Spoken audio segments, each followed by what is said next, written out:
Thank you for the introduction and thank you all for being here. Uh, can you see the screen? Am I doing this correctly? Yes, yeah, all good. Okay, perfect. So today I'll be discussing reimagining Macbeth, adapting Shakespeare for young audiences. This presentation focuses on how the animated adaptation of Macbeth from the animated tales from Shakespeare series achieves a delicate balance, simplifying Shakespeare's text to make it accessible to children while using visual storytelling to reintroduce complexity in the narration. This adaptation not only serves as an educational tool, but also stands as a creative reinterpretation that respects the depth of the original play. Over the next 15 minutes, I'll explore how this adaptation navigates the tension between accessibility and thematic depth, ensuring it appeals to both less experienced viewers and more experienced audiences. So, first, some context about this adaptation. So, classical literary works often face challenges in maintaining their appeal in modern classrooms, particularly among younger audiences. Over the past 30 years, there has been a growing trend to simplify and reinterpret great classic for pedagogical purposes, addressing concerns that these works are perceived as too difficult, elitist, or inaccessible to visually oriented generations. This adaptation process raises a critical question about fostering cultural intergenerational dialogue through literary works. Existing research highlights the prevalence of simplification strategies in retelling of canonical texts for children. On a macrostructural level, such adaptations often alter genre affiliation and narrative organization. On a microstructural level, they simplify language by shortening sentences and reducing complexity. Similarly, movie adaptations tend to amplify binary polarizations inherent in the original text due to their reliance on a representational economy that prioritizes clarity over nuance. So for binary polarization, I'm referring to the research by Musen that highlights, for instance, how in Disney's adaptation, there's the contrast between the protagonist and the antagonist is often highlighted and polarized much more in the visual media. However, contemporary cultural production for children also integrates postmodern traits such as heteroglossia, multi-narrative structures, and epistemological uncertainty, destabilizing the traditional notion of simplification. These elements add layers of complexity, challenging the assumption that adaptation of classic for children inherently dilute the richness of the original work. The following study explores the animated adaptation of Shakespeare's Macbeth in the animated tales from Shakespeare, which demonstrates a complex approach to the adaptation of a classic for children. By employing a modernist aesthetic in its visual while simplifying ambiguities to omissions in the text, this adaptation appeals to a dual audience of both novice and skilled viewers. Striking a balance between clarity for younger audiences and the retention of ambiguities and thematic depth for experienced readers, it fosters an inclusive cultural dialogue.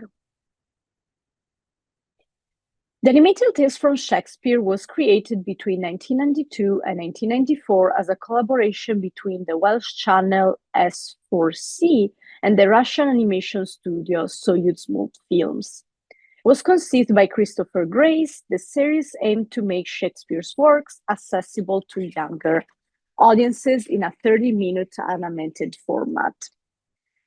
The adaptation of Macbeth was one of 12 plays included in this series.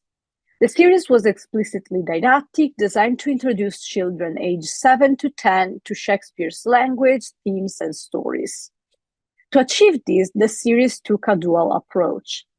It simplifies the play's narrative, focusing on elements that resonate with younger viewers, such action, drama, and supernatural intrigue. And it paired these simplified narratives with richly detailed animation that conveyed deeper meanings and retained much of the original play's artistic and thematic complexity. Oh, sorry, you're still here. So despite the explicitly didactic aim, Wells himself declared that these films are not just educational aids, they will introduce children to Shakespeare painlessly, but independent works of art, which, like many of the operas, ballet, and paintings based on Shakespeare, transmute their raw material into something rich and strange in its own right. The creators of the animated tales from Shakespeare aim to craft a work of artistic value distant from Disney's sentimental adaptation. Chris Grace, the project's director, explicitly stated his intention to oppose Disney gooey-eyed creatures, and I quote him, and simpering female characters, also quoting him, favoring a modernist approach rooted in the great European cultural heritage, end quote.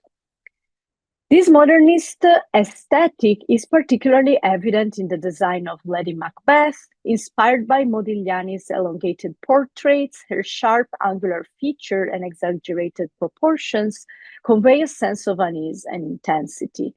This design reflects her psychological complexity and descent into badness, reinforcing the adaptation thematic depth.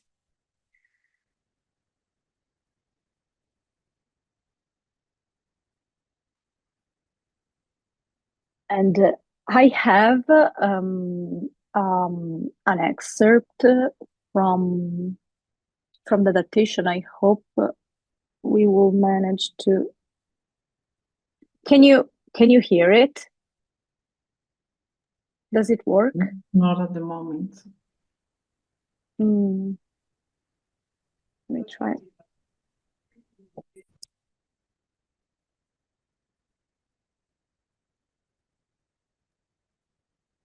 This is an excerpt that I think is referencing Cubism. We can really see that that in the use of geometric shape to depict the subject in a fragmented and abstracted way. And it's let me try to show it to you.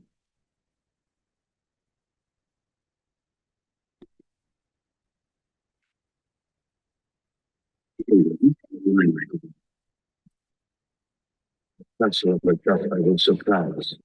Seize upon the fife, give to the edge of the sword his wife, his babes, and all unfortunate souls that trace him.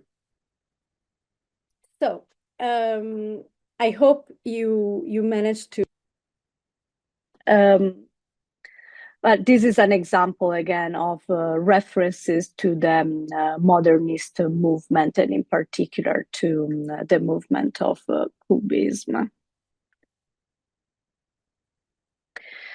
So, while the adaptation artistic choices add layers of complexity, the author's choice of educating children for 7 to 10, maintaining the original Shakespearean text, necessitated significant simplification of the story and dialogue. So first, we have the introduction of an omniscient narrator to summarize the event and provide context. This narrative voice helped bridge gaps in the story caused by omitted scenes, ensuring that young viewers could follow the plot without confusion. The narrator also added a sense of cohesion, tying together the selected scenes into a clear and engaging narrative arc. Second, the plot was streamlined to focus on its most visually and emotionally engaging elements. Scenes emphasizing the supernatural, such as the witches' prophecies and Banquo's ghost, were highlighted, while historical and political context was largely omitted. This choice ensured that the adaptation retained the most dramatic and captivating aspects of the play. Third, the dialogue was adjusted to suit younger audiences, while the adaptation retained Shakespeare's original language. It shortened and rearranged lines to make them more direct. For example, Lady Macbeth's lengthy soliloquies were condensed into brief and impactful speeches. These changes preserved the poetic essence of Shakespeare's writing while making it more accessible. Together, these simplification strategies made Macbeth understandable for children without entirely sacrificing its linguistic beauty or narrative complexity. However, this adaptation, as I anticipated in the introduction, didn't stop at simplification. It worked to reintroduce complexity in innovative ways. So, one of the most remarkable features of this adaptation is the use of visual storytelling to reintroduce complexity in the narrative.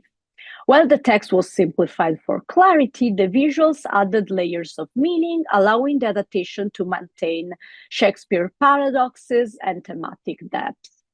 For instance, the witches are depicted wearing masks that appear and disappear throughout the scenes. These masks symbolize their dual role as revealers or concealers of truth, adding a layer of ambiguity to their character. Similarly, the witches' skeletal figures and the recurring imaging of skulls evokes theme of mortality and danger, which resonate across culture and historical contexts. The setting itself often takes a surreal and dreamlike quality. Blurred backgrounds and floating witches create an atmosphere of psychological tension, reflecting Macbeth's inner turmoil and the play themes of fate and moral ambiguity.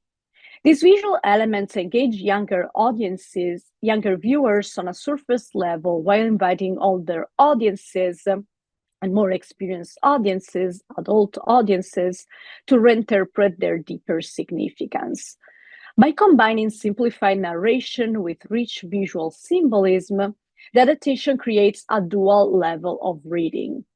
Children can enjoy the story as an engaging narrative, while more experienced viewers can appreciate its subtle references and thematic depth. With this foundation, the adaptation achieves a delicate balance. It educates and entertains young audiences while preserving the complexities and riches that define Shakespeare works. So this balance is further developed through the adaptation modernist aesthetic and artistic choices.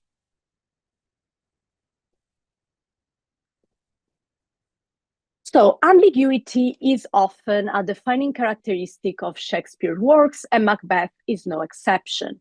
For instance, it's never clear in the text from Shakespeare if the witches are real or just a product of Macbeth's and Banquo's mind.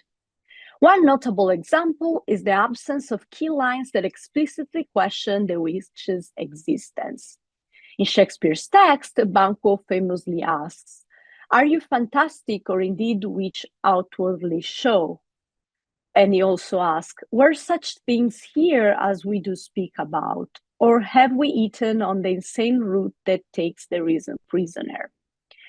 The ambiguity, which was central to Shakespeare's work, is never made explicit here in the text. This decision can be explained by recalling the didactic purpose of the cartoon. It's likely that the authors felt that explicitly introducing such a doubt and thus two antithetical interpretative routes could have undermined the young students, 7 to 10 years old, understanding of the work. However, this ambiguity is reintroduced to the images in the last scene in which the three witches appear. In this scene, this doubt is insinuated in a subtle way without ever expressing it clearly. The witches are often framed separately from Macbeth, with their movements and appearances suggesting that they might exist only in Macbeth's mind. This approach maintains the play's thematic tension while making it more accessible to less experienced audiences. By blending visual ambiguity with a simplified narrative, the adaptation allows viewers to engage with the story on multiple levels. Less experienced viewers can follow the clear plot line, while more experienced ones can appreciate the deeper and nuanced question that the visuals evoke. The adaptation portrayal of characters, specifically of Lady Macbeth, also exemplifies the ability of the producers to reintroduce thematic complexity through visual storytelling. The characters' lines have undergone an impressive process of fragmentation and reconstitution. The most striking example may possibly be the treatment of the famous line in the fifth scene of the first act, in which she recites the invocation. It's divided into parts. The first is pronounced before the arrival of her husband, and the second, in which she addresses directly the spirits that tend on mortal thoughts, is dislocated after the meeting with Macbeth, thereby giving the impression that Lady Macbeth had to see her husband before deciding to act. Moreover, the long dialogue in which Lady Macbeth persuades Macbeth to commit the crime, showing all of her verbal violence, is reduced to just 2 lines. If you should fail, we fail, but screw your courage to the sticking place, and we will not fail. Although Lady Macbeth's words are not changed, the substantial cuts, the substantial cuts and dislocation are enough to change the nature of the character from the source text, decreasing her decisiveness and aggressive tone of the original character. It's her physical appearance that truly reflects her psychological complexity. As the story progresses, her features become more angular, her nose changes shape, the complexion grows greener, and her expressions become increasingly strained. These visual cues not only give complexity back to the character, who apparently passive is the driving force behind Macbeth's downfall, but give also a surreal element to the animation because the facial structure of the character changes as the story unravels.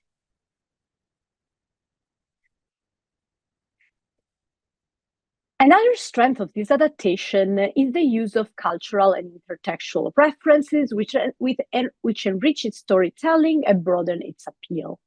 For example, the mask worn by the witches can be interpreted as a nod to African and Gothic cultural traditions.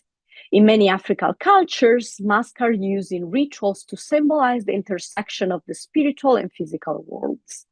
In the context of Macbeth, these masks emphasize the witches' role as intermediaries between faith and free will. Similarly, the recurring imagery of skulls and bones draws on Gothic iconography, evoking themes of death and the supernatural that are central to the play. These references not only enhance the visual and thematic depth of the adaptation, but also make it accessible to a global audience. By incorporating elements from diverse cultural traditions, the adaptation creates a hybrid narrative that resonates with viewers from different backgrounds. This approach reflects the universality of Shakespeare's themes while adding new layers of meaning to the story. Through its cultural and intertextual richness, this adaptation reinforces its dual purpose: educate younger viewers and engaging more culturally literate audiences. In conclusion, the animated Tales from Shakespeare adaptation exemplifies how classic literature can be reimagined for younger audiences without sacrificing its thematic depth. Through a careful balance of narrative simplification and visual complexity, the adaptation bridges accessibility and intellectual engagement. It educates less experienced viewers by simplifying language and plot while maintaining Shakespeare's richness through symbolic imagery and modernist aesthetics. This dual approach ensures its value as both an educational tool and a standalone artistic achievement. Thank you.